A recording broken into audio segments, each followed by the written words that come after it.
Nah, yang kemudian kita perlu ketahui adalah hakikat sabar waktu sholat. Seperti apa wujudnya? Tapi yang jelas, kita kalau imam bacanya panjang itu seneng atau nahan?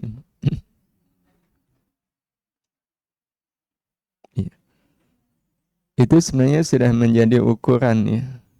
Kalau kemudian ngeluh gitu, nahan itu berarti menunjukkan kualitas kesabaran dia. Itu hampir bisa dipastikan di luar sholat dia juga sulit untuk bisa sabar. Ibu-ibu yang dirahmati Allah Subhanahu wa taala, apa yang dikatakan Nabi bahwa sholat itu cermin baik buruknya seseorang itu betul. Kalau kita lihat dari satu sisi saja, yakni tahiyat. Waktu kita sholat itu kan pasti membaca tahiyat. Ada tahiyat awal, ada tahiyat akhir. Yang pasti adalah tahiyat akhir. Karena tahiyat awal itu ketika sholatnya lebih dari 2 rakaat. Tahiyat itu mencerminkan kualitas diri seseorang bahwa dia pantas untuk disebut sebagai orang baik. Jadi orang baik itu adalah orang yang ada kesesuaian antara apa yang dia lakukan di dalam sholat dengan apa yang dia lakukan di luar sholat. Yang jelas orang baik itu kan orang yang punya hubungan baik dengan Allah, punya hubungan yang baik dengan Rasulullah, dan punya hubungan baik dengan minimal orang-orang baik yang disebut sebagai orang salih. Baik dengan Allah, baik dengan Rasulullah, baik dengan orang salih. Itu kan bisa kita temukan di dalam tahiyat. Dimulai dengan at-tahiyyatul mubarakatus sholawatut tayyibatulillah. Banyak orang-orang alim yang mengatakan pada saat kita membaca at-tahiyyatul mubarakatus sholawatut tayyibatulillah, itu serasa kita mengunjungi Makkah. Ya, serasa kita mengunjungi Makkah. Di Makkah itu kan ada Ka'bah. Ka'bah itu adalah Baitullah, rumah Allah. Ya. Maka banyak orang yang mengatakan kalau mengunjungi Makkah itu sama seperti bertamu atau menjadi tamunya Allah. Ya, sehingga orang yang ke Makkah itu adalah orang yang sedang mengunjungi Allah. Ya.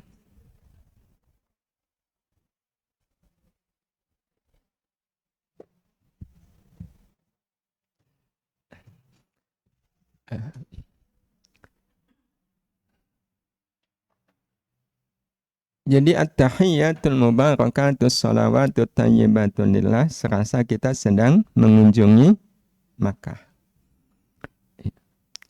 Orang kalau rindu ke Makkah itu pasti orang baik. Pasti orang baik. Kalau mengunjungi itu kan tanda baiknya hubungan. Kemudian dilanjutkan dengan assalamualaikum ayyuhan nabiyyu wa rahmatullah wa barakatuh. Waktu kita mengucapkan assalamualaikum serasa kita mengunjungi Rasulullah di mana? Madinah.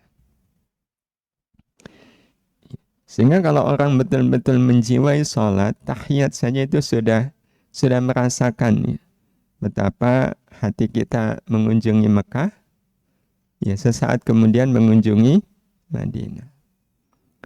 Nah dilanjutkan dengan assalamualaikum wa ala ibadillahis salihin. Ya, kita mengucapkan selamat, salam, ya, keselamatan bagi kami dan hamba-hamba Allah yang salih. Ibu-ibu yang dirahmati Allah, mungkinkah ada orang yang waktu salat dia mengucapkan assalamualaikum wa ala ibadillahi salihin, terus di luar salat dia mencela, mencerca orang-orang yang salih? Mungkin nggak ibu? Loh, kalau mungkin itu aneh nggak Ibu? Bagaimana mungkin di dalam salat dia mengucapkan assalamu alayna wa ala ibadillahis shalihin. Keselamatan bagi kami dan keselamatan bagi hamba-hamba Allah yang saleh. Tapi di luar salat dia mencela. Mencela orang lain. Contoh sederhana. Dalam pandangan Ibu, Imam Asy-Syafi'i itu hamba Allah yang saleh. Tapi ada nggak orang yang mencela Imam Asy-Syafi'i? Itu aneh nggak Ibu? Syafi'i kan manusia, ngapain kita ngikutin dia? Ikut itu ya kepada Quran dan Sunnah. Syafi'i itu hanyalah manusia biasa yang sangat mungkin dia salah. Imam Al-Ghazali, hamba Allah yang saleh nggak Ibu? Saleh. Tapi banyak nggak yang mencela beliau? Nah, kalau kemudian mencela beliau, tapi di dalam salat mengucapkan assalamu alayna wa ala ibadillahis shalihin, itu kan sebenarnya sikap yang tidak sesuai dengan apa yang terjadi di dalam salat dengan apa yang terjadi di luar salat. Jadi assalamu alayna wa ala ibadillahis shalihin yang kita ucapkan di dalam salat itu menunjukkan kita akan ketemu hati dengan orang-orang yang saleh. Jadi kita nggak punya keberanian mencela, apalagi mencela sahabat. Ya karena itulah kenapa di dalam ajaran Ahlus Sunnah wal Jamaah kita nggak boleh mencela sahabat.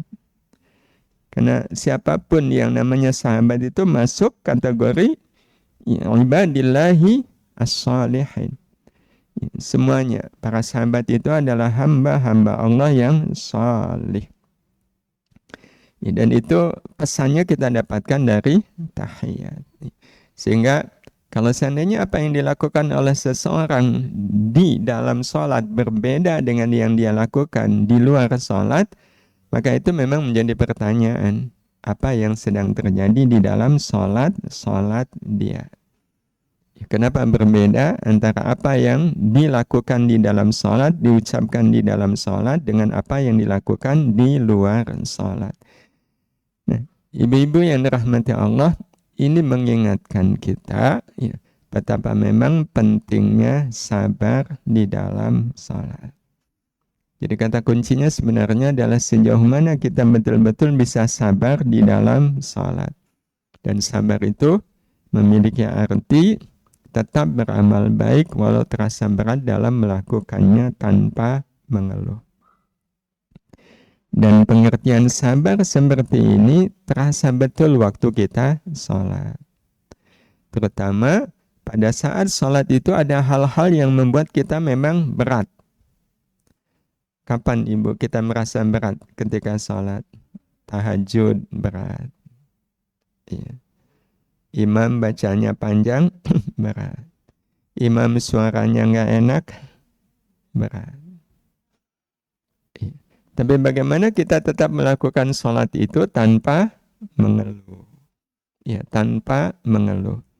Jadi hakikat sabar itu akan sangat terasa pada saat kita sholat. Bagaimana kita tetap sholat walaupun kita merasakan beratnya sholat. Nah, ibu-ibu yang dirahmati Allah,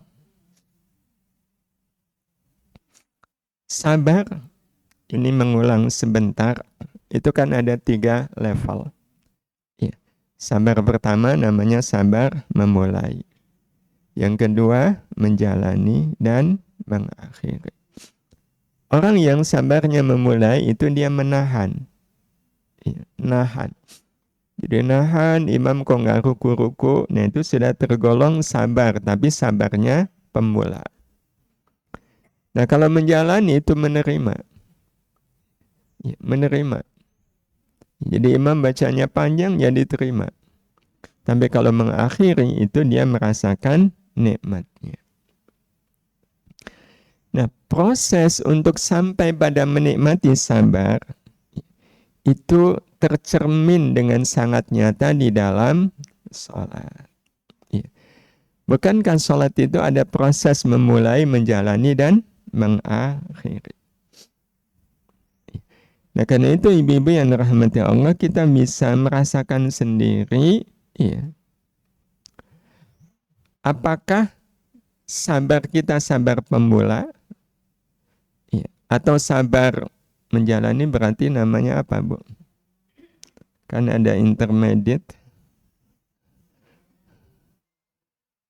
Tengahnya itu apa, Bu, namanya? Advance itu akhir, ya. Ya kalau ibarat anak sekolah, ya, ibtidaiyah, sanawiyah, aliyah. Ya. Itu sangat terasa ketika sholat. Ya. Jadi kalau sholat, ya, mengucapkan alhamdulillah, ya, alhamdulillah yang mana itu? Karena alhamdulillah itu bisa alhamdulillah orang yang lepas dari beban. Itu pasti kalimat intonasi alhamdulillahnya, diksinya itu akan terasa berbeda. Ibu kalau sholat imamnya panjang sekali, kemudian akhirnya salam, ibu mengucapkan alhamdulillahnya gimana, Bu?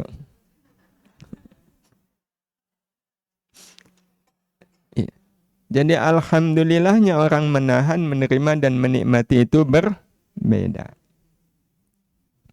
Jadi kalau selesai sholat, kita betul-betul merasakan nikmatnya, merasakan nikmatnya bisa sholat, nah itu berarti ya sabar kita sudah sampai pada akhir, pada puncaknya. Ya, tapi kalau tadi ya alhamdulillahnya kayak lepas dari beban, nah itu berarti masih pemula. Ya, itu kita rasakan ketika kita sholat. Dan ini yang nanti akan menentukan kualitas sabar seseorang. Menentukan kualitas sabar seseorang.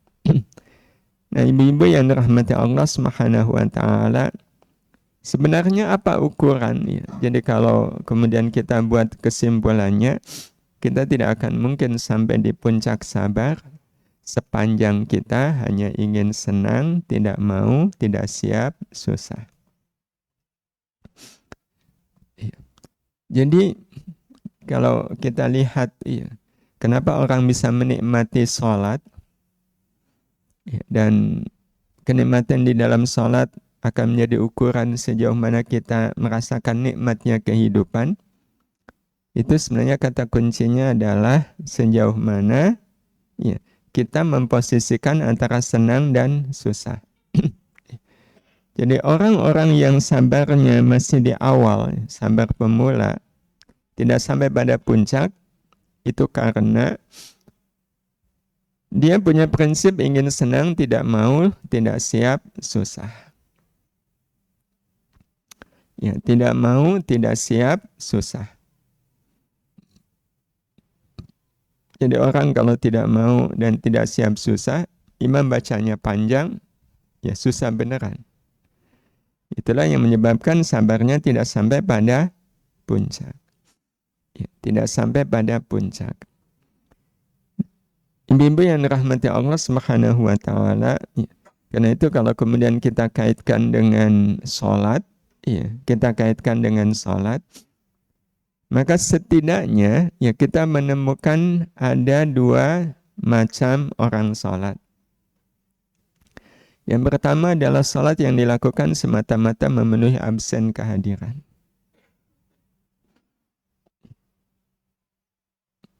Orang jenis pertama ini, ibu-ibu yang dirahmati Allah, ketika dia sholat, merasa susah atau merasa senang? Susah. Ya, merasa susah. Nah, merasa susah dan memang nggak mau susah.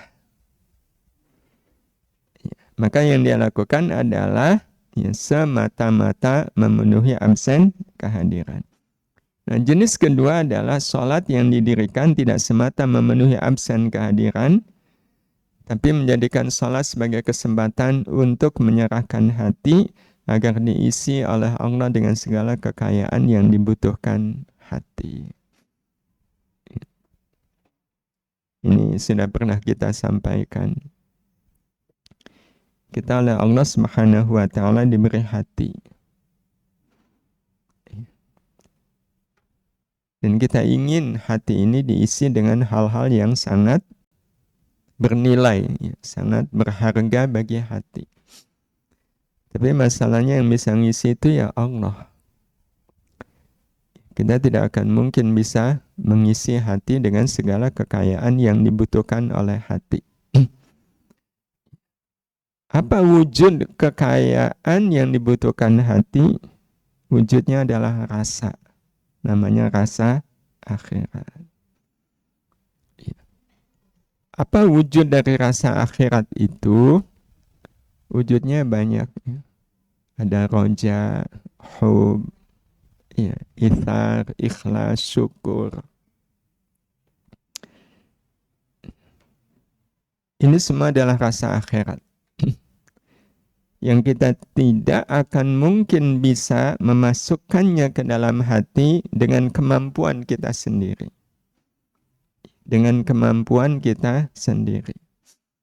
Yang bisa mengisikan rasa akhirat ke dalam hati kita ini hanyalah Allah Subhanahu wa ta'ala.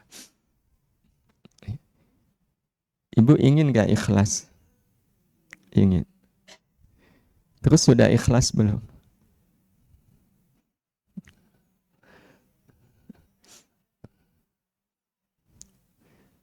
Kalau kita ingin ikhlas dan kemudian ada kesempatan bagi kita untuk ikhlas, itu kita bersyukur atau menganggapnya sebagai musibah, Ibu?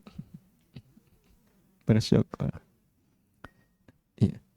Baik, kalau bersyukur, kita pernah sampaikan, teman pinjam motor, pas pinjam itu bensinnya penuh, pas kembaliin bensinnya kosong. Ikhlas nggak, Ibu?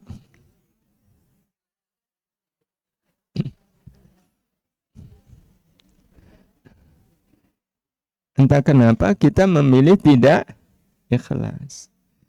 Padahal ketika peristiwa ini terjadi, itu kan kesempatan kita mendapatkan apa yang kita inginkan, yaitu ikhlas. Logikanya kan begitu. Tapi kenapa kita nggak bisa ikhlas? Yaitu sebuah isyarah bahwa memang kita nggak bisa memasukkan ikhlas ke dalam hati kita dengan kekuatan kita, dengan kemampuan kita.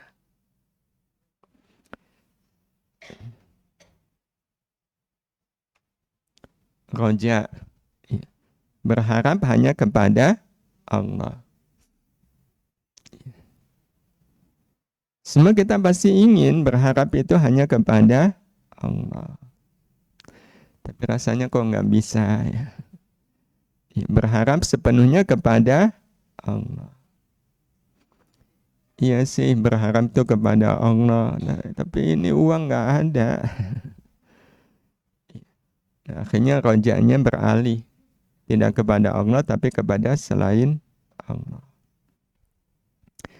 Nah, jadi ibu-ibu yang dirahmati Allah Subhanahu wa ta'ala, rasa akhirat ini ya, hanya Allah yang bisa memasukkannya ke dalam hati. Nah, bagaimana caranya agar ya, rasa akhirat ini ada di dalam hati kita?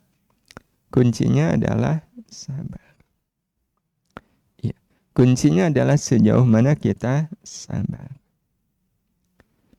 Utamanya, ibu-ibu yang dirahmati Allah adalah sabar waktu kita salat. Utamanya adalah sabar waktu kita salat. Nah, karena itu, ibu-ibu yang dirahmati Allah, ini bagian kedua dari sesi kita hari ini. Bagaimana kita bisa sabar? Dan kenapa kunci terisinya hati kita, kunci terisinya hati kita dengan rasa akhirat itu dengan sabar. Ini ada kaitannya dengan apa yang pernah Allah Subhanahu wa ta'ala sampaikan kepada kita. Fa'alhamaha. Kemudian Allah ilhamkan kepada setiap diri manusia. Apa yang Allah ilhamkan? Fujuraha, fujurnya diri. Wa taqwaha, dan takwanya diri. Ini bicara soal ilham. Ya, bicara soal ilham. Jadi Allah Subhanahu wa ta'ala itu menyediakan dua ilham untuk manusia. Ilham fujur dan ilham taqwa. Ya, ilham fujur dan ilham taqwa. Jadi ilham fujur dan ilham taqwa itu kalau diibaratkan seperti gelas ini. Ya. Ini gelas. Ya. Gelas ini kalau tidak ada air, maka yang ada di dalam gelas ini adalah udara. Ya. Kalau kita masukkan air ke dalam gelas ini, maka pasti udara akan keluar. Maka hukumnya sama. Siapa yang enggak mau menerima ilham taqwa, ya dia akan terisi dengan ilham fujur. Hukumnya memang begitu. Siapa yang tidak mau menerima ilham taqwa, yang nanti akan masuk ke dalam dirinya adalah ilham fujur. Itu memang bagian dari alamiah. Sehingga sederhana, kalau kita tidak ingin mendapatkan ilham fujur, ya kita harus mau menerima ilham taqwa. Ilham itu kan dorongan dari dalam diri kita untuk melakukan tindakan tertentu. Nah, ilham ini kadang sering disebut sebagai ide, inspirasi. Jadi kayak semisal saya kok punya ide berangkat ke pengajian atau tidak berangkat ke pengajian, itu sebenarnya adalah wujud dari ilham. Ya. Mau berangkat pengajian, ya, kok cuaca mendung. Ada ilham apa, Ibu?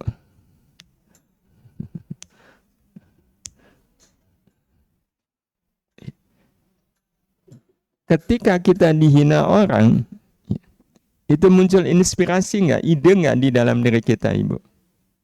Dihina orang. Apa ide yang muncul? Ide fujur atau ide takwa? Nah, ini yang nanti, Bibi yang rahmati Allah, ada kaitannya dengan keseharian seseorang. Jadi ilham fujur itu akan mudah merasuk pada diri orang-orang yang hidupnya hanya ingin senang. Sementara ide takwa ya, akan masuk kepada orang-orang yang hidupnya mau susah. Ya. Jadi pola hidup yang hanya ingin senang dengan pola hidup yang mau susah, siap susah, itu mempengaruhi ilham yang masuk ke dalam dirinya. Karena itu ya, kita pernah sampaikan ya, sabar adalah ilham takwa yang hanya akan diterima oleh orang yang mau dan siap susah. Jadi untuk sabar itu sendiri kita juga nggak bisa melakukannya sendiri. Ya, nggak bisa melakukannya sendiri. Sabar itu juga butuh ilham. Ya, butuh ilham. Ada orang yang dihina, tapi yang muncul di dalam dirinya adalah ilham untuk memaafkan. Yang muncul di dalam dirinya adalah ilham untuk memaafkan.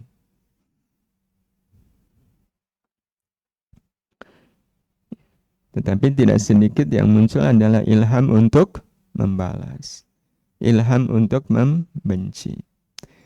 Nah, ilham sabar, Ibu-ibu yang dirahmati Allah Subhanahu wa ta'ala, ini yang kelak nanti akan menjadi magnet bagi ilham-ilham takwa yang lain.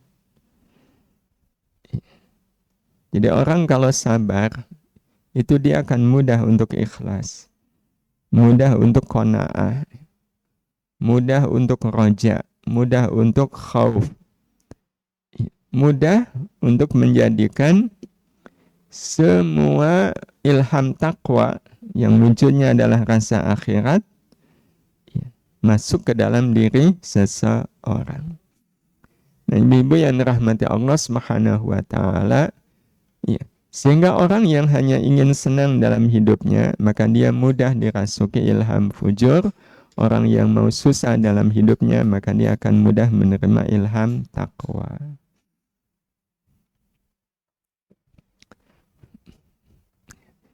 Dan ilham pertama yang Allah Subhanahu wa taala berikan kepada orang yang mau susah, siap susah, ilham pertama itu yang Allah Subhanahu wa taala berikan adalah ilham bernama sabar. Ilham bernama sabar. Dan kita katakan tadi, sabar itu menjadi magnet bagi ilham-ilham takwa yang lain. Bagi ilham-ilham takwa yang lain. Nah, terus bagaimana caranya agar kita sabar? Sabar itu bisa kita peroleh lewat salat. Jadi kalau kita sudah bisa merasakan sabar di dalam salat, maka insya Allah kita akan mudah sabar di dalam urusan selain salat. Nah, kalau kita sudah bisa sabar dalam urusan selain salat, maka insya Allah kita akan mudah menjadi orang yang ikhlas, menjadi orang yang qanaah, menjadi orang yang tawadhu', menjadi orang yang zuhud. Karena hakikatnya semua kebaikan itu membutuhkan sabar. Orang nggak bisa ikhlas kalau dia tidak sabar. Kalau sekali dihina mungkin kita masih bisa ikhlas. 2 kali dihina masih bisa ikhlas. 3, 4, 10 kali. Nah, itu kan sangat tergantung kekuatan sabar. Sangat tergantung pada kekuatan sabar.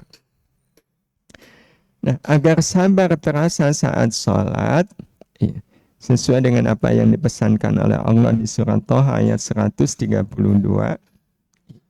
Nah, bagaimana kemudian kita betul-betul merasakan sabar di dalam sholat, merasakan sabar saat sholat. Itu sangat tergantung ibu-ibu yang dirahmati Allah, apa yang terjadi waktu kita sholat. Kita akan bisa merasakan sabar di dalam sholat manakala kita memenuhi 4 kriteria. 4 kriteria ini sebenarnya kita pernah sampaikan, tapi kita lihat secara khusus kaitannya dengan sholat. Yang pertama, sholat semata karena Allah suka.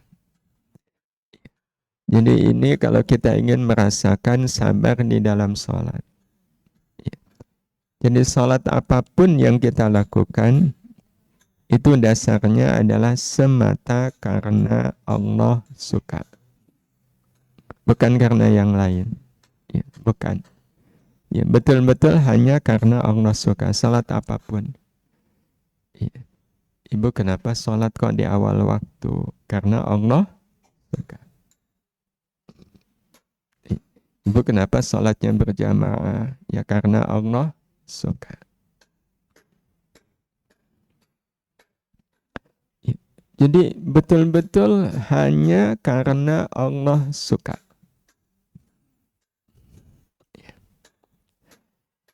Boleh nggak ibu sholat duha biar rezekinya banyak? Boleh. Boleh. Tapi kalau seandainya ada orang yang sholat agar rezekinya banyak, maka yang dia dapatkan dari sholatnya rezeki. Kalau memang iya takdirnya dapat rezeki. Tapi apalah artinya dapat rezeki kalau nggak dapat sabar? Apalah artinya dapat rezeki kalau nggak dapat sabar? Buktinya kalau sholat duha, karena memang pengen dapat rezeki, rezekinya nggak nyampe-nyampe. Lama-lama sholatnya sabar nggak ibu? Nah. Atau dia dapat rezeki, ya, kalau dapat rezeki bisa jadi sholatnya selesai. Ya. Jadi memang tidak ada yang menjadi dasar kita sholat semata karena Allah suka. Kelak kalau ini kita terapkan di dalam sholat ibu, kita terapkan di dalam sholat, maka kita akan menjadi orang yang ketika melakukan amal baik itu ya betul-betul semata karena Allah suka. Bukan karena saya suka, bukan karena orang lain suka, tapi betul-betul karena Allah suka. Jadi setelah sholat, kita kok pengen baik ke orang lain, itu kita pengen baik ke orang lain itu bukan karena saya suka berbuat baik ke dia, atau karena dia suka saya baiki, atau biar saya dapat kebaikan dia, enggak. Saya berbuat baik ke dia ya semata-mata karena Allah suka. Sehingga nanti efeknya adalah kalau kita baik ke orang, orang yang kita baiki berlaku tidak baik ke kita, itu masalah enggak ibu? Enggak. Iya, enggak. Kita tetap berlaku baik kepada beliau. Nah, perilaku seperti ini orang lain akan melihatnya sebagai apa ibu? Bu, ibu kok sabar banget sih ngadepin dia. Ibu kok tetap baik sama dia. Padahal dia berlaku tidak baik kepada ibu. Kok ibu bisa sesabar itu?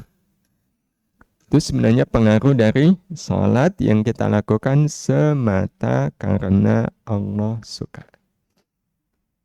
Jadi ini dasar pertama dari sholat kita. Apapun sholatnya kita lakukan semata karena Allah suka.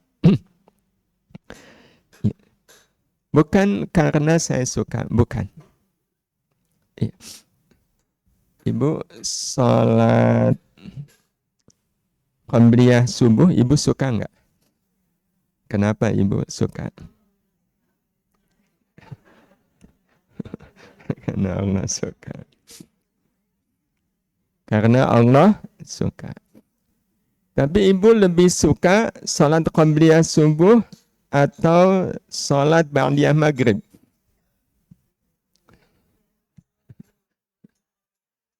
Lebih suka mana ibu?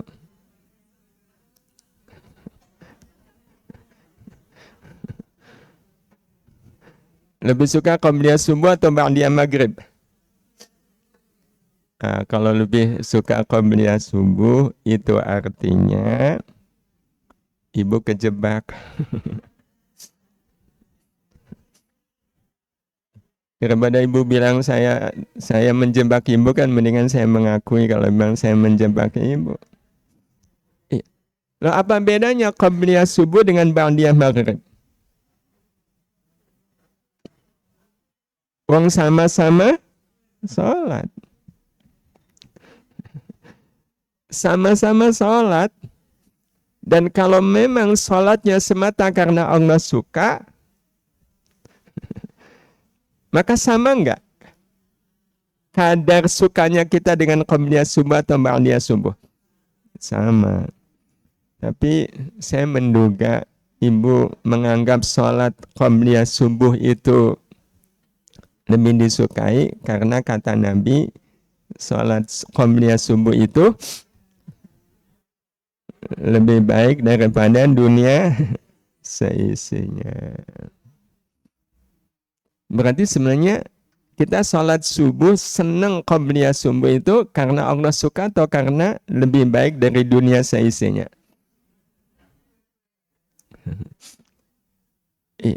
Memang perlu memahami penafsiran. Allah sampai mengatakan salat Qabliyah subuh itu lebih baik daripada dunia seisinya. Itu arahnya kemana ibu? arahnya Allah ingin menyampaikan kepada kita bahwa Allah sangat suka kalau kita sholat qabliyah subuh. Bukti Allah sangat suka sampai Allah menyatakan lewat lisan Nabi Muhammad sallallahu alaihi wasallam kalau sholat qabliyah subuh itu lebih baik daripada dunia seisi. Nah, ibu-ibu yang dirahmati Allah Subhanahu wa taala, tapi kenapa salat ba'diyah maghrib kok enggak ada hadis seperti qabliyah subuh?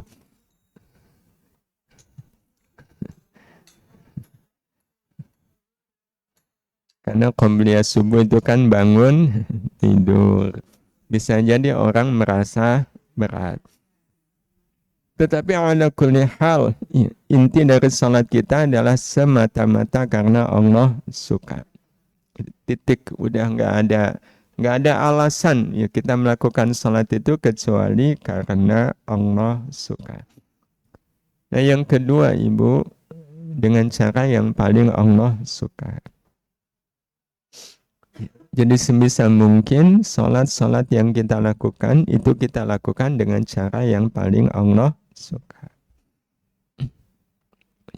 Dalam segala urusan ya, yang ada kaitannya dengan sholat. Kalaulah sholat itu harus menutup aurat, ya menutup aurat dengan cara yang paling Allah suka. Tentu ini membutuhkan ilmu. Ya, yang paling Allah suka itu seperti apa? Ibu-ibu yang dirahmati Allah Subhanahu wa taala, ini kalau kita gabung 1 dan 2, ya. Waktu ibu berdiri, itu yang ibu rasakan apa, Ibu? Berdiri waktu sholat. Orang yang betul-betul sudah menemukan sabar waktu dia berdiri sholat, yang dia rasakan adalah Allah suka dengan berdirinya saya. Allah suka dengan berdirinya saya karena saya berdiri ini untuk sholat. Jadi yang kita rasakan bukan hanya sekedar berdirinya kita, tetapi Allah suka dengan berdirinya kita. Kalau berdirinya lama karena imam bacanya panjang, yang kita rasakan apa, Ibu? Yang kita rasakan kan Allah semakin suka dengan berdirinya saya ini. Jadi betul-betul yang dirasakan adalah Allah suka. Waktu ibu ruku, itu yang ibu rasakan, rukunya ibu atau rasa sukanya Allah atas rukunya kita? Sukanya Allah atas rukunya kita. Allah suka nih dengan rukunya saya. Ya. Dengan keadaan saya ruku seperti ini, Allah suka. Nah, ibu-ibu yang dirahmati Allah Subhanahu wa taala, maka apa yang kita rasakan waktu kita ruku? Rasa beban atau rasa suka? Iya. Ringan. Iya, bukan beban, bukan berat, tetapi ringan. Iya, tetapi ringan.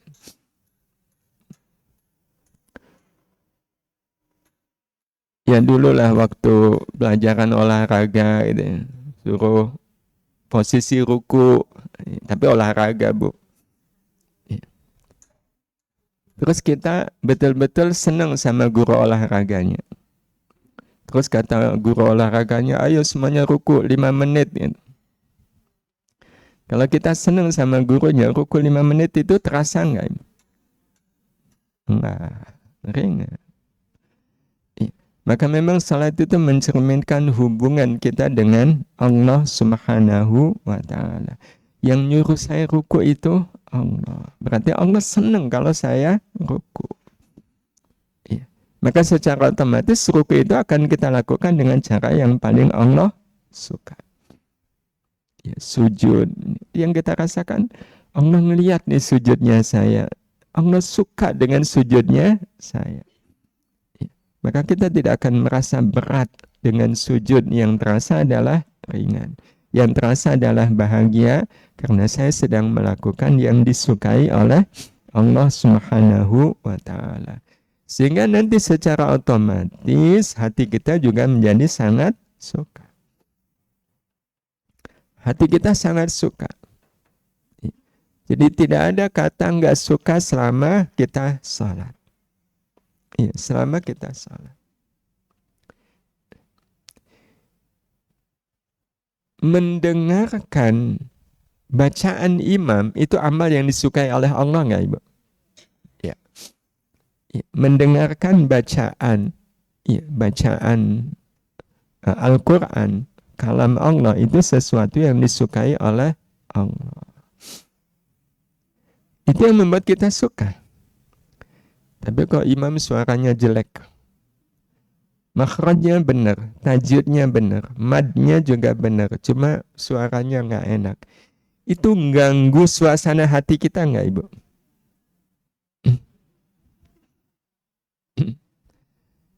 Nah ini yang memang nanti akan menguji sejauh mana kita tetap merasakan sabar di dalam salat. Kalau kita fokus kepada suaranya, itu bisa mengganggu hati. Tapi kalau kemudian, ini kan saya sedang mendengarkan kalam Allah. Yang disuarakan oleh imam. Yang disuarakan oleh imam. Allah suka kalau saya mendengarkan bacaan imam. Allah suka ketika saya mendengarkan bacaan imam. Bukan mendengarkan suara imam. Karena beda antara mendengar suara imam dengan mendengar apa yang dibaca oleh imam. Kan ketentuannya adalah mendengarkan apa yang dibaca oleh imam. Apa yang dibaca oleh imam, bukan apa yang disuarakan oleh imam. Karena kalau disuarakan, ya fokusnya kepada suara. Tapi kalau apa yang dibaca oleh imam, ya, apa yang dibaca oleh imam itu akan meresap masuk ke dalam hati. Maka ibu-ibu yang dirahmati Allah, orang yang betul-betul menerapkan ya, tiga prinsip dulu, itu tetap bisa menangis ketika mendengar bacaan imam. Ya, ketika mendengar bacaan imam.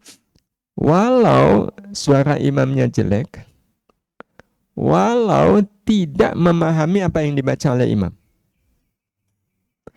Kenapa bisa menangis?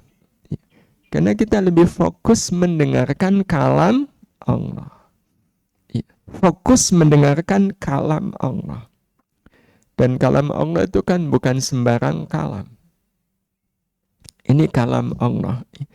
Ketika imam membaca alam tara kaifa fa'ala rabbuka bi ashabil fil, itu fokus kita, saya sedang mendengarkan bacaan imam. Mendengarkan kalam Allah. Kalam Allah yang dibaca oleh imam. Kalam Allah yang dibaca oleh imam. Ada ungkapan ketika engkau mendengarkan Al-Quran, maka dengarkan Al-Quran itu seolah-olah Allah menyampaikannya langsung kepadamu. Seolah-olah. Ini kalam Allah. Itu pasti masuk ke dalam hati. Nah, ketika masuk ke dalam hati, itu pasti akan menimbulkan getaran di dalam hati. Jadi seperti semisalnya, ibu dapat surat dari orang yang sangat ibu kagumi. Dapat surat dari orang yang sangat ibu ta'zimi. Tetapi ibu nggak pasti lagi sakit mata. Nggak bisa baca langsung kan. Karena nggak bisa baca langsung, minta dibacakan. Nah, minta dibacakan ke anak ibu yang masih SD. Bacanya lancar nggak ibu? Enggak. Tapi walaupun bacaan si anak SD ini nggak lancar, tetap apa yang dibaca oleh anak SD itu masuk nggak ke ibu? Kenapa bisa masuk ke ibu? Karena ibu tidak fokus pada suara yang membaca. Iya, tapi lebih kepada isinya dari orang yang sangat saya kagumi. Orang yang sangat saya cintai. Iya, pasti akan masuk gitu. pasti akan masuk. Nah, kalam Allah itu kan ya dari Allah Subhanahu wa ta'ala, dan tidak ada kalam terbaik melebihi kalam Allah Subhanahu wa ta'ala. Jadi walaupun yang membaca kalam Allah itu suaranya nggak enak, nadanya nggak enak, nggak merdu, tetap masuk ke dalam hati. Tapi saya nggak paham. Nggak paham itu tidak menghalangi sampainya kalam Allah ke dalam hati. Bahkan bisa jadi ini salah satu hikmah kenapa kita nggak paham bahasa Arab. Jadi kalau kita lihat di surat Yusuf ya, ayat yang kedua, Allah Subhanahu wa ta'ala menurunkan Al-Quran, kata Allah, la'allakum ta'aqilun. La'allakum ta'aqilun. Apa arti la'allakum ta'aqilun, Ibu? Agar kalian memahami. Agar kalian memahami. Banyak orang yang kemudian menganggap berarti Al-Quran hanya akan bisa difahami oleh orang yang bisa bahasa Arab. Tentu sangat baik kalau kita paham bahasa Arab. Tapi seumuran kita mau belajar bahasa Arab kapan? Bisanya juga kapan? Padahal kita ingin sekali ya, bisa ta'aqilun, bisa memahami Al-Quran. Ada cara lain. Kalau kita tidak bisa memahaminya sendiri, Allah Subhanahu wa ta'ala yang memberikan kefahaman itu kepada kita. Allah yang memberikan kefahaman itu kepada kita. Caranya Allah langsung memasukkan ayat itu ke dalam hati. Allah langsung memasukkan isi Al-Quran itu ke dalam hati. Sehingga bukan otak yang memahami, tetapi hati yang memahami. Semisal Ibu betul-betul mendengar imam membaca ayat wa may yu'azzim sya'airallahi fa innaha min taqwal qulub. Ibu paham ayat itu? Enggak. Kalau enggak berarti percuma. Siapa bilang percuma? Kalau kita betul-betul mendengar ayat ini, Ibu, betul-betul mendengar dan merasakan, iya, ini adalah kalam Allah yang dibaca oleh imam, Allah langsung akan memasukkan ayat ini ke dalam hati. Sehingga yang terjadi adalah hati kita, walau otak kita tidak memahami, tapi hati kita menjadi hati yang memahami. Bukti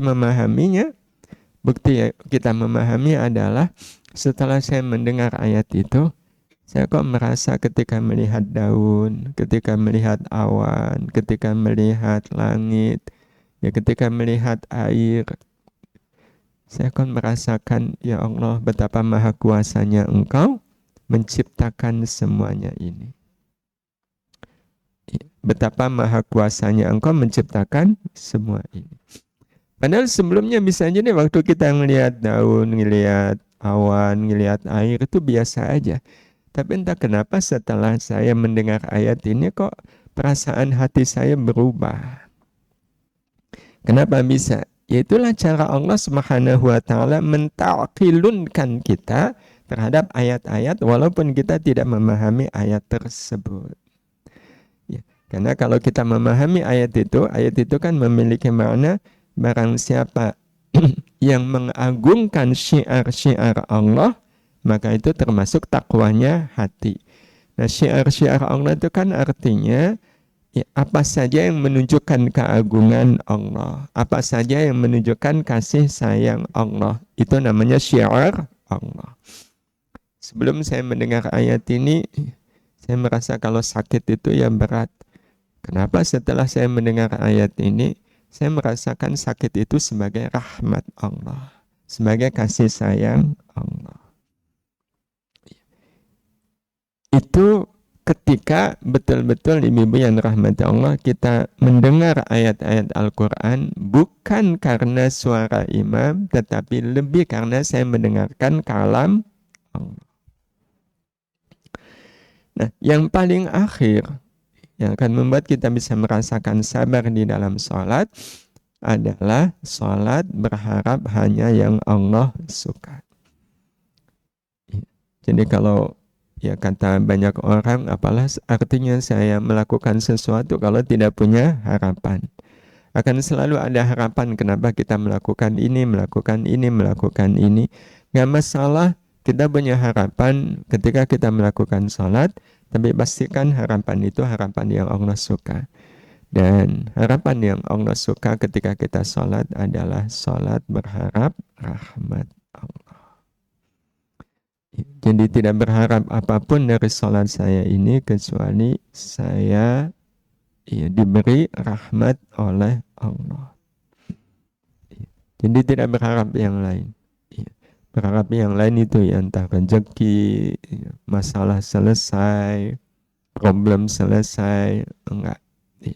Kalaupun kita sholat hajat, ibu, kita sholat hajat, karena kita punya kebutuhan khusus, semisal ya, ini anak mau masuk sekolah lanjut, boleh nggak kita sholat hajat?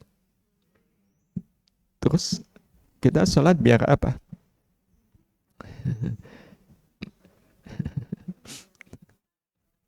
Biar dirahmati Allah. Jadi waktu yang menjadi penyebab kita sholat hajat itu karena hajat anak kita diterima di sekolah lanjut, maka tetap waktu doanya, ya Allah, jadikan sekolah lanjut anak saya adalah bagian dari rahmat-Mu. Bagian dari rahmat-Mu. Kami tidak ingin, ya Allah, kalau sekolah lanjutnya anak itu bukan bagian dari rahmat. Maka tunjukkan kepadaku sekolah yang kelak nanti akan menjadi rahmat bagi anak kami. Ya, karena memang segala sesuatu itu amat sangat membutuhkan rahmat Allah Subhanahu wa Ta'ala. Ya, tidak semua yang ada dalam hidup manusia itu cerminan dari rahmat Allah. Ya, orang kaya belum tentu kekayaan itu wujud dari rahmat Allah. Sehingga orang yang kaya tetapi kekayaannya bukan rahmat Allah, sebenarnya mereka adalah orang miskin. Orang miskin yang kebetulan uangnya kaya. Miskin dari rahmat Allah. Ya, kekayaan yang sangat berharga, yang sangat dibutuhkan oleh manusia itu adalah rahmat Allah. Dan salah satu cara yang paling mudah untuk membuat kita kaya dengan rahmat Allah adalah melalui salat. Sehingga salat kita tujuan utamanya adalah rahmat. Inilah 4 kriteria yang akan membuat kita bisa mendapatkan sabar. Ya, terakhir, rahmat Allah yang paling kita inginkan adalah rahmat Allah bernama sabar.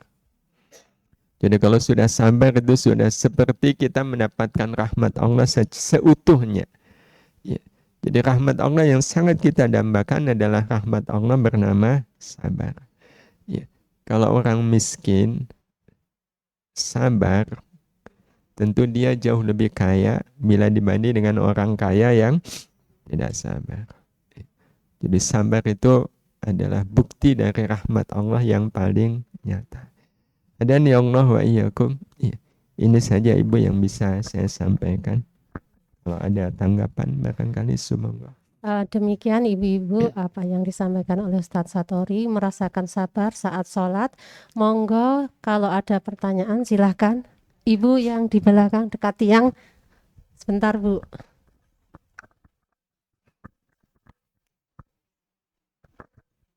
Bismillahirrahmanirrahim.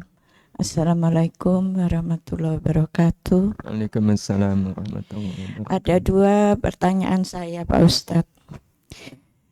Yang pertama kan saya tadi mendengarkan sholat adalah terhubungnya, tersambungnya dan menyambung kita dengan Allah.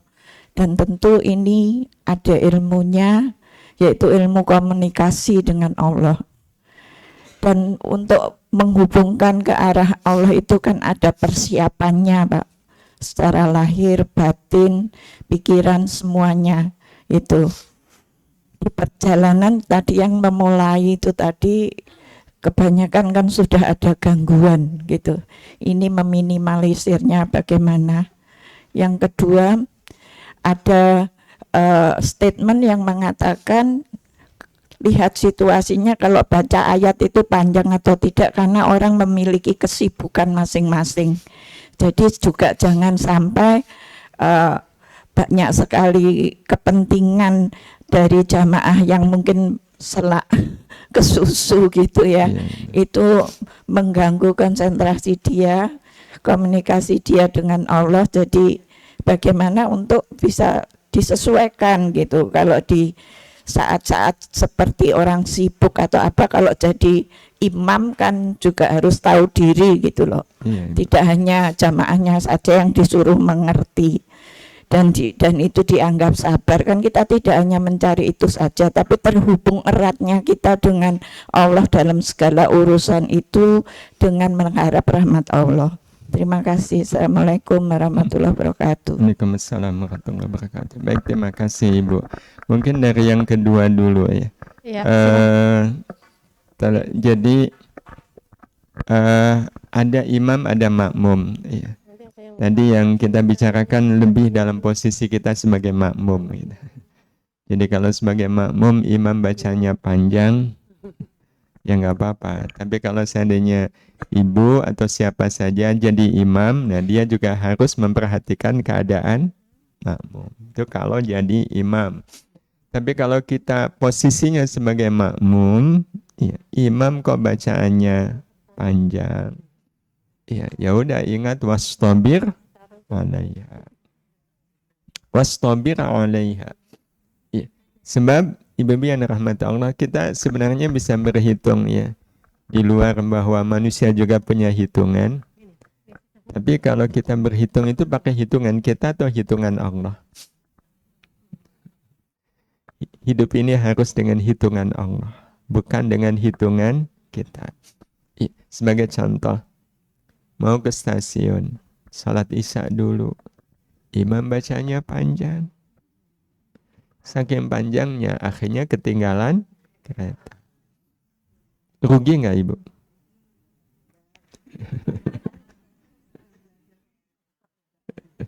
Nah itu kan, iya. Sangat tergantung kita hidup pakai hitungan kita atau hitungan Allah. Iya. Kalau pakai hitungan Allah, kita berarti lebih memilih sholat daripada kereta. Iya. Mungkin nggak Allah tidak terharu dengan orang seperti ini? Iya. Terharu nggak Ibu? Oh, terharu banget. Iya. Tidak mungkin kemudian disia-siakan oleh Allah. Ya Allah, ternyata hambaku itu lebih memilih aku daripada memilih tiket. Sehingga ketika selesai sholat, tiketnya hangus. Kemudian dia tidak merasa rugi. Ya udah, kalau tiket hangus tinggal beli lagi. Masa tidak membuat Allah terharu melihat orang seperti ini? Itu sekali lagi kalau posisi kita yang jadi makmum. Yang jadi makmum. Jadi memang kalau dipikir-pikir ibu yang dirahmati Allah, sebenarnya hidup ini tidak mengizinkan kita, tidak ada kesempatan bagi kita untuk tidak sabar. Tidak ada kesempatan bagi kita untuk tidak sabar. Tidak sabar itu ya mengeluh, kecewa, berkeluh kesah. Betul nggak Ibu? Ya, nggak ada alasan untuk tidak sabar. Ibu bisa memberi contoh sesuatu yang membuat Ibu kalau tidak sabar itu memang sudah semestinya. Contohnya apa Ibu? Jadi kalau Ibu tidak sabar itu dianggap benar gitu. Kapan itu?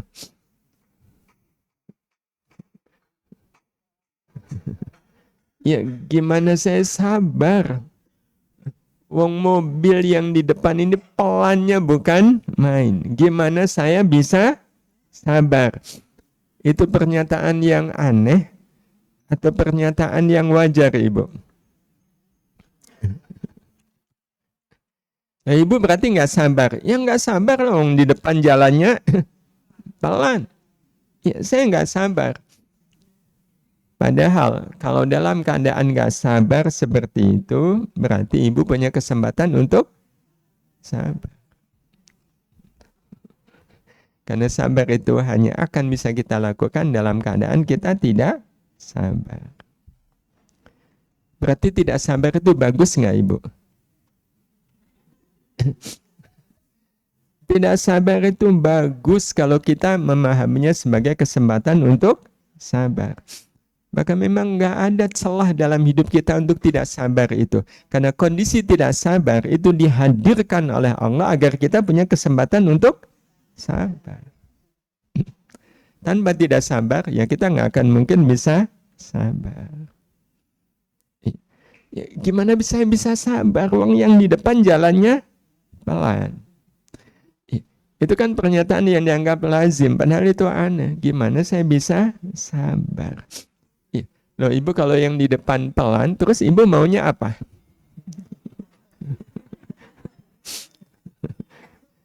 Kalau Ibu terus nggak sabar, terus Ibu maunya apa? Ya maunya jalan di belakang dia. Oh, itu kan sudah rugi berapa kali.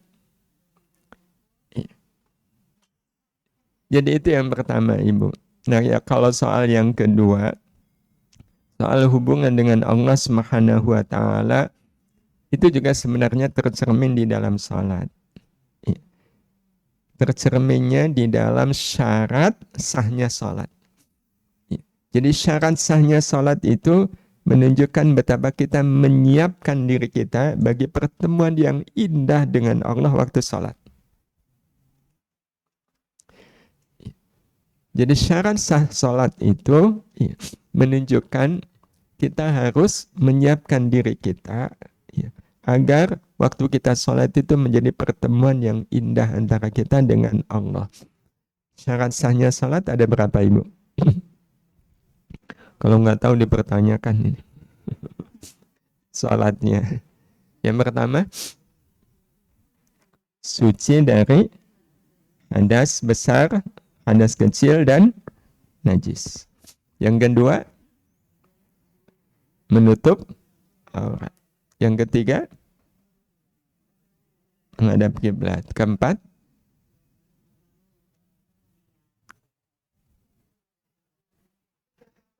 sudah masuk waktunya. Iya. Dan Ibu sudah biasa sholat, jadi ya udah. Empat ini sudah jadi perilaku ya. Tapi kalau secara fikih, ilmu, ada empat ini. Nah, empat syarat sahnya sholat itu sebenarnya mengandung pesan tersendiri bagi kita. Kenapa sebelum sholat kita harus suci? Ya. Nah, suci hadas, suci dari najis itu kan suci dalam bentuk fisik. Kalau fisik saja harus suci, apalagi batin. Iya, apalagi batin. Masa menghadap Allah baju ini najis? Iya. Masa menghadap Allah kok berhadas? Ya kita kan nggak berani ketika batal wudhu tetap sholat. Itu menunjukkan berarti waktu kita mau sholat kita harus menyiapkan batin kita sesuci zahir kita. Nah kalau zahir itu hilang sucinya karena najis dan karena hadas, maka batin itu kotor ya, karena dosa.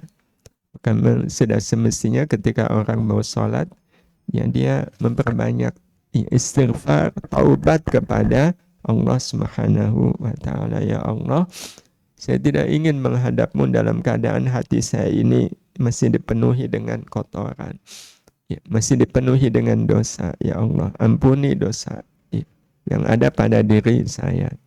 Ini pesan pertama. Ya. Nah, jadi kalau kita menghadap Allah dalam keadaan hati kita suci, kan pasti akan terbangun komunikasi yang baik dengan Allah Subhanahu wa Ta'ala. Yang kedua, menutup aurat. Iya. Aurat. itu kalau dalam pandangan manusia ya dianggap sesuatu yang indah atau buruk. Kalau indah kenapa disuruh ditutup? Kalau disuruh ditutup itu berarti indah atau buruk? Buruk. Tapi kita punya pandangan yang berbeda. Iya, punya pandangan yang berbeda. Banyak orang yang menganggap bahwa aurat itu sesuatu yang indah. Sehingga banyak orang yang ingin melihatnya, ya tidak sedikit orang yang ingin memperlihatkan. Pesannya apa? Pesannya berarti kita harus pandangan dengan Allah. Baik kata Allah, baik kata kita. Buruk kata Allah, ya buruk kata kita. Ya. Jadi kita harus memastikan bahwa saya dengan Allah itu betul-betul satu pandangan. Ya, karena kalau satu pandangan, komunikasi enak. Ibu kalau ketemu dengan orang yang satu pandangan, enak nggak ngobrolnya, Ibu? Enak. Tapi kalau ketemu dengan orang yang beda pandangan, maka bagaimana mungkin salat itu menjadi komunikasi yang indah kalau kita masih beda pandangan antara kita dengan Allah Subhanahu wa ta'ala. Cerita jelek orang lain itu baik atau buruk? Buruk. Tapi kita memandangnya indah atau buruk? Kalau buruk kenapa suka? Nah itu namanya beda pandangan. Memaafkan itu disukai Allah nggak, Ibu? Tapi kita suka nggak?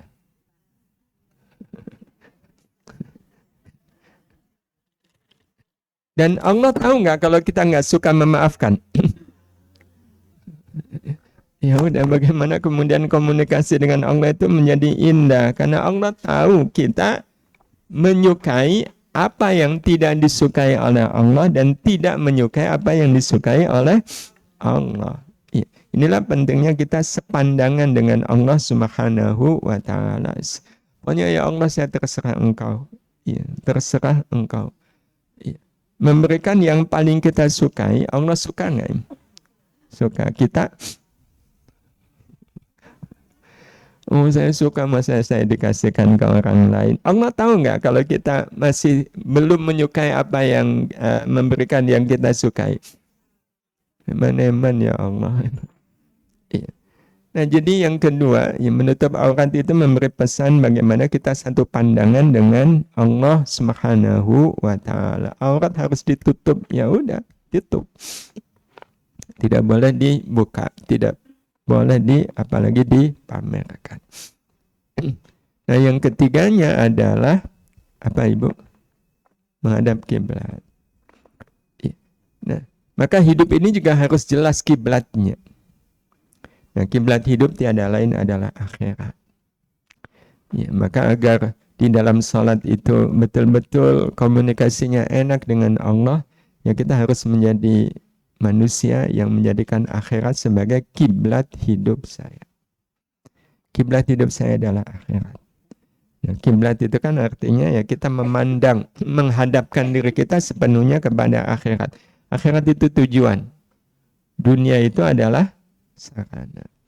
Bukti bahwa kiblat hidup kita adalah akhirat, kita menganggap biasa untuk segala urusan dunia dan menganggap luar biasa segala urusan akhirat. Itu berarti kita sudah betul-betul menghadapkan hidup kita ke arah akhirat. Dunia biasa, akhirat luar biasa. Ya. Sendal mahal itu dunia atau akhirat? Dunia. Hilang biasa atau luar biasa?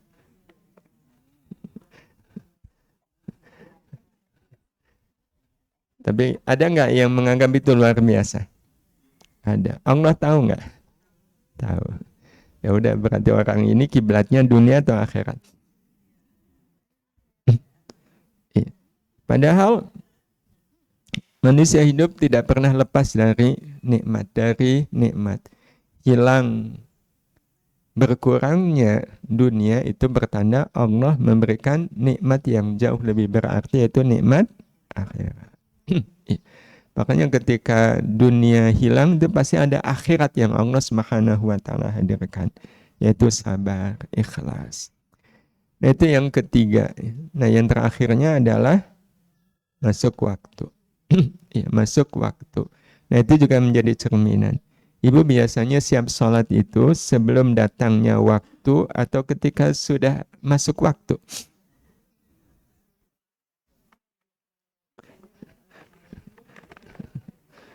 Iya, ketika masuk waktu.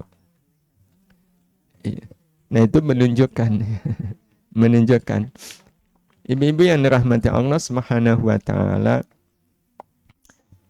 jadi orang baik itu ada dua.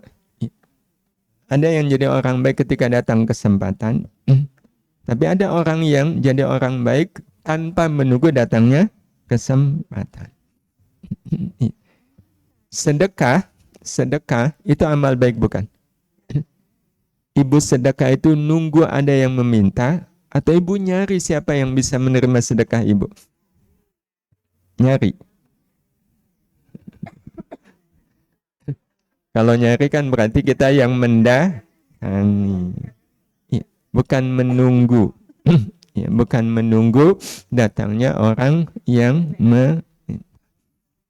Ibu sabar itu nunggu apa ibu? Nunggu ketika ada orang yang menghina. Jadi ketika ada orang yang menghina baru kemudian sabar. Iya. Nah, sebaik-baik orang yang sabar adalah orang yang memutuskan sabar sebelum peristiwa pahit itu datang. Ya, terjadi. Sehingga ketika ada orang yang berbuat salah kepada ibu, ya hari ini ada orang yang berbuat salah kepada ibu, terus orang ini datang meminta maaf kepada ibu, ibu langsung mengatakan, sudah saya maafkan. Loh, kapan ibu memaafkan saya? Kemarin. Loh bu, kok maafkan saya kemarin? Uang saya berbuat salahnya hari ini, kok kemarin? Ya, karena saya memang sudah menyiapkan diri untuk memaafkan siapapun yang berbuat salah kepada saya. Jadi saya sudah memaafkan ibu sebelum ibu berbuat salah kepada saya. Nah ini berarti orang yang betul-betul menghargai waktu. Jadi masuk waktu itu artinya kita harus menyiapkan diri untuk sholat sebelum datangnya waktu. Ini yang nanti akan menjadikan pertemuan kita dengan Allah di dalam sholat itu menjadi pertemuan yang indah. Sedemikian indahnya ketika sholat itu betul-betul lupa bahwa saya harus naik kereta api jam 8. Jadi tahu-tahu lihat jam 8:05, ya tahunya setelah sholat, bukan di dalam. Jadi kalau ingat kereta api, ya waktu sholat, nah itu menunjukkan komunikasi dengan Allahnya bagus nggak ibu? Nggak bagus. Kok masih sempat sholat? Ibu kalau sholat gerimis, ibu ingat apa? Ingat betapa agungnya Allah menurunkan hujan. Iya, kalau ingat jemuran berarti ibu punya hubungan baik dengan Allah atau dengan jemuran? Padahal lebih berharga Allah atau jemuran? Lantas kenapa Allah ditinggalkan gara-gara jemuran? Ya, itu Allah terharu nggak dengan orang seperti ini? Ya Allah, hambaku ini lebih menghargai jemuran daripada aku. Ya, tapi bayangkan kalau sangat menghargai Allah, ya, selesai sholat baru nyadar, oh hujan tuh ternyata, alhamdulillah. Wah itu Allah sangat terharu. Sangat terharu dengan orang-orang seperti ini yang pasti Allah Subhanahu wa Ta'ala akan memberikan, melimpahkan kebaikan yang tiada terkira. Allahu a'lam. Masih ada? Oke, satu lagi monggo. Assalamualaikum warahmatullahi wabarakatuh. Waalaikumsalam warahmatullahi wabarakatuh. Dalam Al-Quran disebutkan inna sholata tanha anil fahsya'i wal munkar. Iya.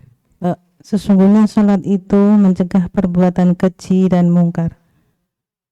Tapi realitanya banyak sekali orang yang sholat, bahkan dia sholat rawatibnya juga istiqomah, tapi dalam implementasi kesehariannya ternyata tidak membekas sholat itu.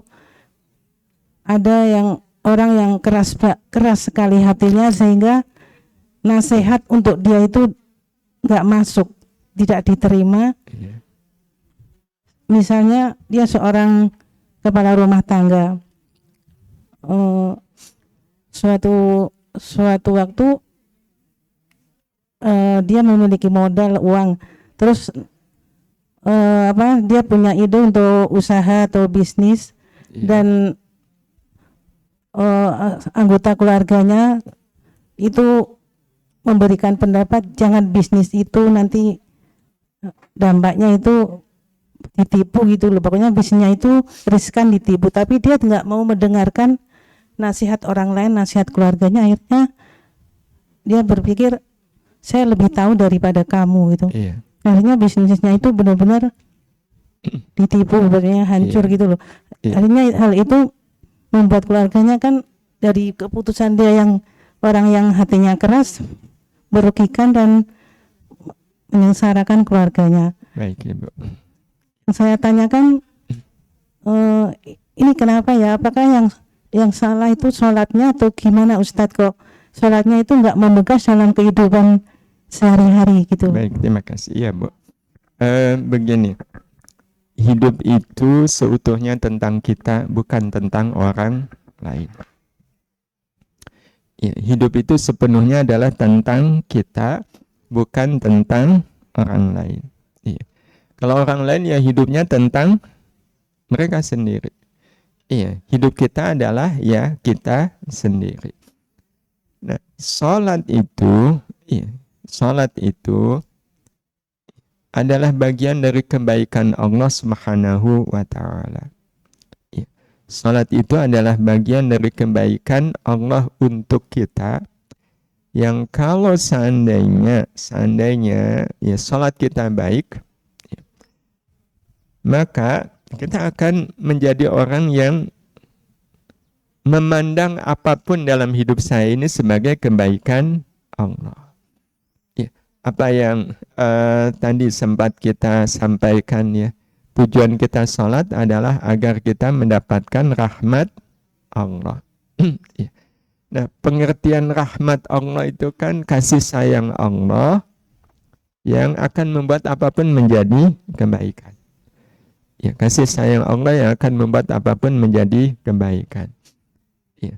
Nah, termasuk apa yang tadi disampaikan ya, punya suami, orang tua yang ternyata perilakunya buruk. Ya.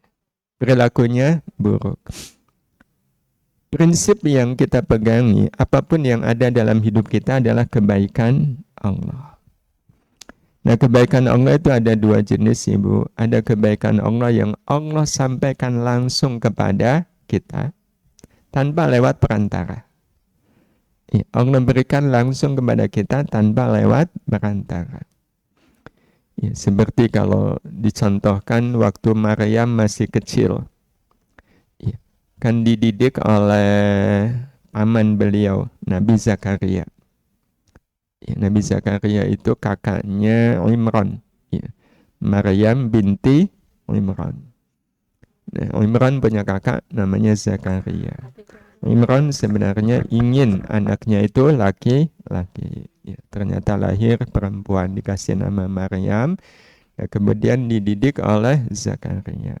Nah, Zakaria mendidik betul Maryam ini, ditempatkan dalam satu kamar khusus. Nah, suatu saat Nabi Zakaria pas mengunjungi ponakan beliau Maryam ini, melihat di kamarnya Maryam ini ada buah-buahan, yang buah-buahan itu tidak pada musimnya. Ya, bukan musim durian kok ada durian, nggak musim mangga kok ada buah mangga. Ya, maka Nabi Zakaria bertanya, "Anna laki hadza?" Dari mana ini Maryam? Kok kamu dapat buah-buahan yang banyak?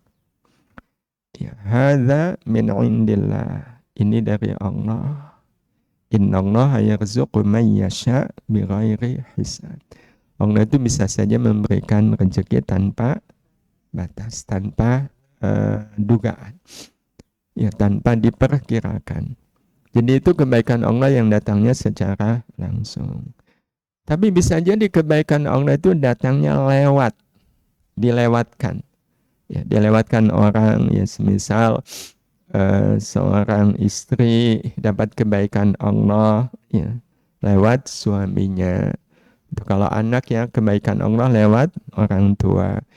Ibu dikirimin makanan oleh tetangga, itu sebenarnya dari Allah lewat tetangga. Nah, kebaikan yang Allah kirimkan lewat hambanya, ini ada dua jenis. Bisa lewat hamba yang baik, ya, jadi istri punya suami yang baik, itu kebaikan Allah. Ya, punya orang tua yang baik, itu kebaikan Allah. Yang Allah lewatkan kepada orang yang baik. Nah, tapi mungkin nggak kebaikan Allah itu Allah sampaikan lewat orang-orang yang tidak baik? Mungkin. Iya, mungkin. Ya, lewat orang tua yang tidak baik, lewat tetangga yang tidak baik, lewat istri atau suami yang tidak baik. Ya, tetapi intinya apapun itu hakikatnya adalah kebaikan Allah. Ya. Berarti kalau punya suami yang ngeyelan, yang nggak mau dengar nasihat, di dalamnya ada kebaikan Allah nggak? Ada. Nah, yang dirasakan adalah ngeyelnya suami atau kebaikan Allah?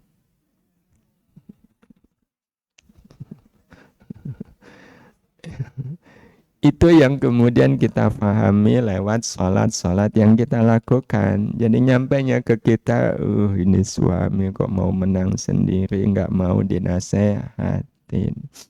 Enggak. Iya. Jadi tetap kita melihat sosok suami seperti ini sebagai kebaikan Allah yang Allah sampaikan lewat beliau. Karena sebenarnya dari suami seperti ini ada nggak kebaikannya? Ada sabar, ridha, ikhlas.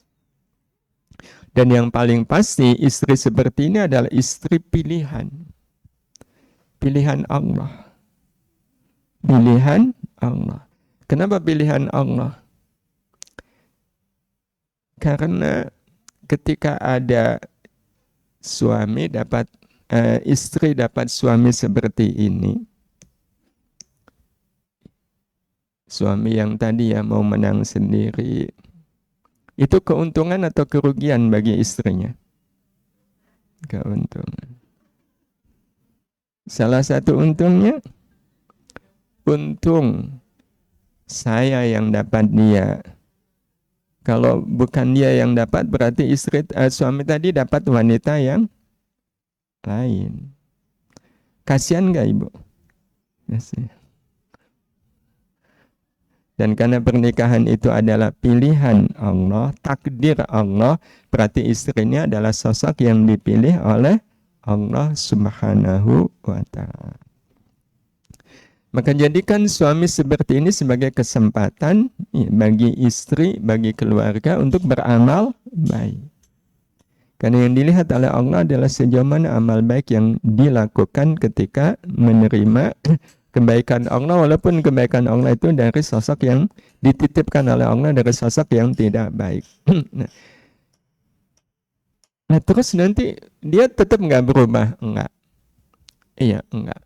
Karena ibu-ibu yang dirahmati Allah, ada hukum yang harus kita yakini, hukum kehidupan yang memang ini sudah skenario Allah, yang kalau kita yakin maka yang berlaku pasti skenario Allah Subhanahu wa Ta'ala. Siapapun yang berlaku baik, ya, termasuk membalas keburukan orang dengan kebaikan, maka Allah Subhanahu wa Ta'ala akan berikan untuk orang seperti ini dua hadiah. Hadiah pertama adalah Allah akan catat dia sebagai orang baik yang kualitas baiknya melebihi siapapun. Ya, bayangkan istri tetap menjadi istri yang baik walaupun suaminya tidak baik. Itu kan derajatnya pasti lebih tinggi daripada para istri yang punya suami baik. Betul? Berarti sebenarnya yang lebih beruntung itu istri yang suaminya baik atau enggak baik? Ya baik.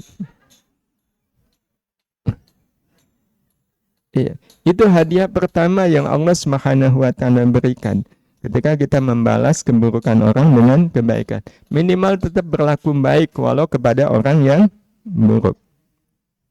Nah, hadiah kedua yang ini mutlak harus kita yakini adalah Allah akan balikkan hati orang yang tidak baik ini menjadi orang yang baik kepada kita. Itu hadiah kedua yang Allah berikan. Kalau betul-betul ikhlas menerima tugasnya dalam berlaku baik seperti yang dipesankan oleh Allah, Allah tidak akan mungkin membiarkan orang seperti ini tetap menderita karena suaminya. Mudah sekali Allah Subhanahu wa taala membalikkan hati suami. Nah, Allah membalikkan hati suami ini karena siapa? Istrinya. Iya, karena istrinya. Jadi sangat mungkin Ibu, sangat mungkin Allah mengisi hati seseorang dengan kebaikan, membalikkan hati orang yang tadinya buruk menjadi baik, itu bukan karena amal dia, tapi karena amal orang lain. Ya, amal orang lain yang ada hubungan interaksi dengan dia, ya seperti suami istri tadi. Mudah sekali bagi Allah membalikkan hati suami. Karena urusan membalikkan hati bukan urusan kita. Ya, walau dinasehati Ibu, ya walau diberi macam-macam, ya, kalau hatinya belum berbalik ya tidak akan berubah. Nah, karena itu kuatkan kebaikan kita, ya, sehingga Allah mencurahkan rahmat lebih banyak. Dan yang paling penting adalah walaupun suami nggak baik, kalau istrinya tetap berlaku baik, nggak usah berniat saya baik kepada suami agar hati suami luluh, nggak usah. Kita nggak akan pernah bisa meluluhkan hati orang. Yang bisa meluluhkan hati orang itu adalah rahmat Allah. Jadi kalaulah tetap baik kepada suami, harapannya tiada lain adalah rahmat Allah. Ya Allah, suami saya ngeselin betul, nyengkelin betul. Ya, tapi saya tetap berlaku baik kepada beliau. Saya berharap dengan kebaikan saya ini saya dapat rahmat-Mu. Ya, saya dapat rahmat-Mu. Kalau mau ditambah Ibu, ya, kalau ada istri punya suami ngeselin begini, berdoa. Ya. Tapi yang didoakan nggak usah suami. Ya, suami juga tetap didoakan. Tapi kalau seandainya kadang kan istri seperti ini jadi kayak terpicu emosinya karena dia ngelihat temennya punya suami yang sangat menyayangi. Iya. Sial banget saya dapat suami dia. Untung dia dapat suami yang. Nah, kalau seandainya memang betul ada, doakan. Iya, temennya yang punya suami yang menyenangkan ini, doanya, ya Allah, kuatkan ikatan cinta di antara keduanya. Berkahi, saya senang ya Allah teman saya dapat suami yang menyenangkan. Walau dia sendiri dapat suami yang tapi nggak apa-apa, sampaikan kepada Allah, saya ikut bersyukur ya Allah. Dan tidak usah menyebut ke Allah nggak kayak saya, nggak usah lapor. Allah sudah tahu. Saya ikut bahagia, saya ikut senang ya Allah. Saya berharap langgengkan cinta di antara keduanya. Iya, wah itu semakin menambah harunya Allah Subhanahu wa taala. Wong dapat suami ngeselin kok malah mendoakan temannya yang dapat suami menyenangkan. Ada banyak cara untuk membuat Allah Subhanahu wa taala terharu kepada kita, tapi inti semuanya adalah ojoleran dadi wong apik. Jangan lelah untuk menjadi orang yang baik. Al-Fatihah. Nasyaitonirrajim. Bismillahirrahmanirrahim. Alhamdulillahi rabbil alamin. Arrahmanirrahim. Maliki yaumiddin. Iyyaka na'budu wa iyyaka nasta'in. Ihdinas siratal mustaqim. Siratal ladzina an'amta 'alaihim ghairil maghdubi 'alaihim waladdallin. Amin. Bismillahirrahmanirrahim. Alhamdulillahi rabbil alamin. Allahumma salli ala Sayyidina Muhammad wa ala alihi wa ashabihi ajma'in. Allahumma ya Allah, karuniakanlah untuk kami hati yang betul-betul mengenal-Mu ya Allah. hati yang mengenal keagungan-Mu, mengenal kasih sayang-Mu, hati yang selalu merasakan apapun yang ada dalam hidup kami adalah kebaikan-Mu, adalah kasih sayang-Mu. Ya Allah, karuniakanlah untuk kami hati yang hanya bisa berharap kepada-Mu ya Allah. Robohkan ya Allah dari hati kami segala kebergantungan kepada selain-Mu ya Allah. Cukupkan hati ini hanya bergantung kepada-Mu. Cukupkan hati ini hanya bersandar kepada-Mu ya Allah. Ya Allah, karuniakanlah untuk kami hati yang hanya bisa takut kepada-Mu ya Allah. Jangan Kau biarkan hati ini masih punya rasa takut kepada selain-Mu yang bukan karena-Mu. Ya Allah, karuniakan pula untuk kami hati yang betul-betul mencintai-Mu ya Allah. Mencintai apapun yang Engkau mencintainya. Mencintai siapapun yang Engkau mencintainya. Jangan Engkau biarkan ya Allah hati ini Engkau tambatkan cinta kepada selain-Mu. Sungguh kami tidak sanggup ya Allah menjalani hidup kalau kami harus memikul dua cinta. Cinta kepada-Mu dan cinta kepada selain-Mu.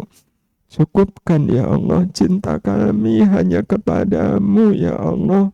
Cukupkan cinta kami hanya kepada-Mu.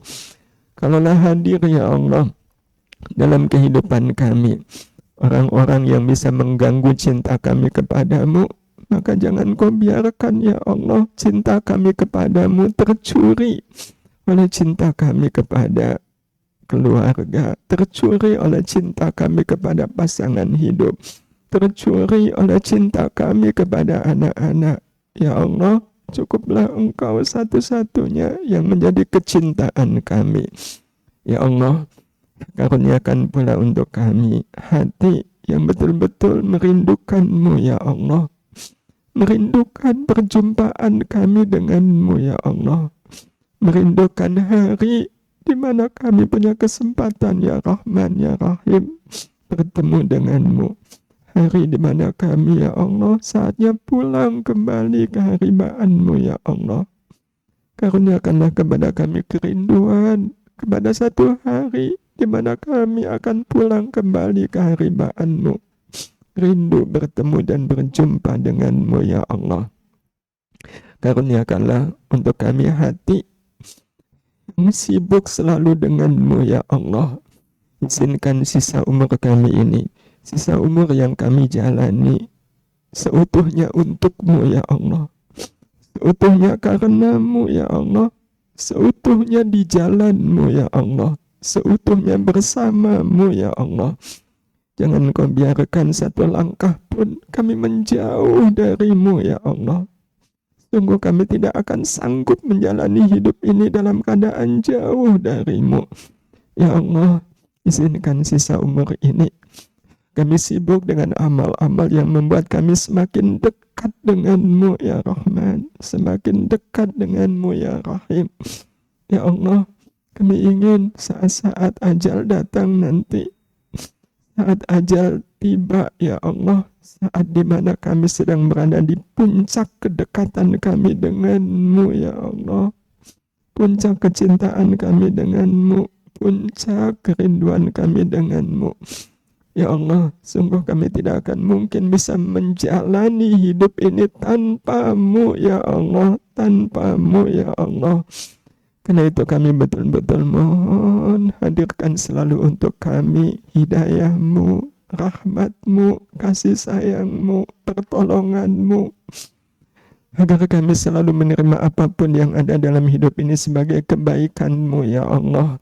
Manis pahitnya kehidupan adalah cara-Mu ya Allah, cara-Mu, agar kami betul-betul kembali kepada-Mu, betul-betul melambuhkan hidup ini sepenuhnya kepada-Mu.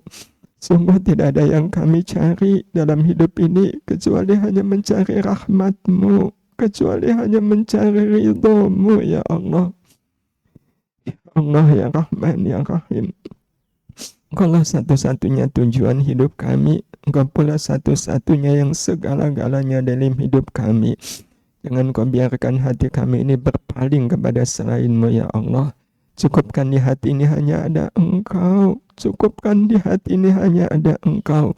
Dan enyahkan apapun selain Engkau dari hati kami ya Allah. Allahumma inna nas'aluka taubatan nasuha. Taubatan nasuha ya Allah. Wa taubatan qablan maut.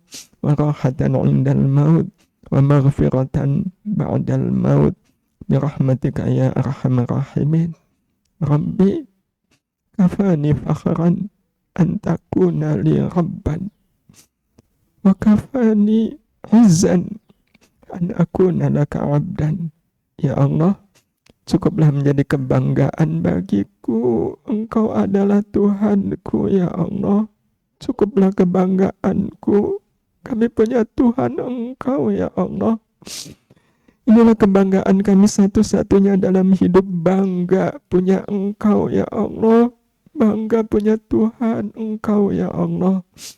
Dan sungguh cukup menjadi kemuliaan bagiku. Aku adalah hamba-Mu ya Allah. Cukup menjadi kemuliaan bagiku. Aku adalah hamba-Mu. Maka ya Allah kami mohon, akuilah kami ini sebagai hamba-Mu ya Allah. Akuilah kami ini sebagai hamba-Mu. Terimalah kami ini sebagai hamba-Mu ya Allah. Karena sungguh kemuliaan kami ketika kami diakui sebagai hamba-Mu. Diakui sebagai hamba-Mu. Ya Allah, izinkan sisa umur ini betul-betul sisa umur yang dipenuhi dengan penghambaan yang seutuhnya kepadamu ya Allah. Allahumma arinal haqqa haqqa warzuqna tiba'ah wa arinal batila batila warzuqna ijtinabah. Ya Allah, dengan rahmat-Mu kami mohon, utuhkan kebersamaan kami hidup di dunia-Mu saat ini mulia. Utuhkan kembali kebersamaan kami di akhirat nanti mulia. Dengan Kau jadikan majelis teras Muslimah Aisyah ini tidak hanya menjadi tempat bertemunya kami di dunia, izinkan suatu hari nanti ya Allah, majelis ini akan menjadi tempat bertemu, bahkan berkumpulnya kami semua di surga-Mu. Kumpul bersama orang tua kami ya Allah. Kami ingin bisa berjumpa kembali dengan orang tua kami di surga nanti. Kumpul bersama keluarga kami, saudara-saudara kami, sahabat-sahabat kami, orang-orang yang selama ini berjasa untuk kami. Lebih-lebih kumpulkan kami bersama guru-guru kami ya Allah. Guru-guru yang telah menjadi jalan kami mengenal-Mu. Guru yang telah menjadi jalan kami menjalani hidup ini dengan ikhlas, dengan sabar, dengan qanaah. Ya Allah, izinkan pula kami bisa bertemu kembali dengan anak keturunan kami ya Allah. Jangan Kau pisahkan satu pun di antara anak cucu kami, anak keturunan kami di surga nanti ya Allah. Kumpulkan kami dengan mereka di surga yang sama. Birahmatika ya arhamar rahimin. Rabbana atina fid dunya hasanah wa fil akhirati hasanah wa qina adzabannar. Wa sallallahu ala sayyidina Muhammad wa ala alihi wa sahbihi ajma'in. Walhamdulillahi rabbil alamin. Mudah-mudahan Allah mengabulkan doa-doa kita semuanya. Mohon maaf. Wassalamualaikum warahmatullahi wabarakatuh. Waalaikumsalam warahmatullahi wabarakatuh.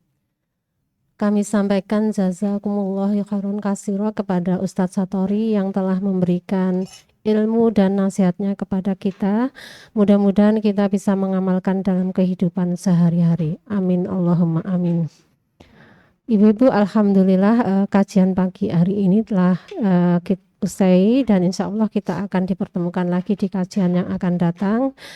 Semoga Ustadz Satori sehat selalu sehingga bisa membersamai kita lagi di pekan yang akan datang, insya Allah.